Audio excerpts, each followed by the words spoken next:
অনেকেই রিক্সায় চড়তেন, এখন প্রাডু গাড়িতে চড়েন আর জুলাই চেতনা বিক্রি করেন। মাননীয় স্পিকার, আজকে মাসের কত তারিখ? 28। আমি রেন্টে কারে ভাড়া নিয়ে একটা গাড়ি আমি ব্যবহার করা লাগে আমার নিরাপত্তার জন্য। তো সেই গাড়ি ভাড়াটা এখন মাননীয় স্পিকার দিতে পারিনি, মাসের শেষ। যারা ধান খেতে পাট খেতে মাননীয় স্পিকার থাকতে হতো, 5ই আগস্টের পরে তাদের জীবনের কি পরিবর্তন হয়েছে তারা তাদের প্রতিবেশীরা মাননীয় স্পিকার খুব ভালো করেই জানে। মাননীয় স্পিকার, আমি কিছু সংখ্যা বলছি।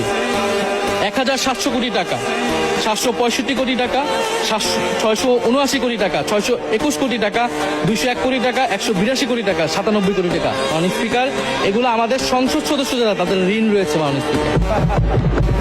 এবার আমি নাম বললাম না, কিন্তু পরের সেশনে কিন্তু মাননীয় স্পিকার আমি নাম ধরেই কথা বলবো, এগুলা ফ্যাক্ট। এবং এখনো 2 জন আসতে পারে নাই এই কারণে। এখন দুর্নীতির বিরুদ্ধে তো যুদ্ধ ঘোষণা হয়েছে। এখন এই ঋণগুলো কবে বাংলাদেশের জনগণ ফেরত পাবে, বাংলাদেশের ব্যাংক ফেরত পাবে মাননীয় স্পিকার, এটা আমরা জানতে পারি।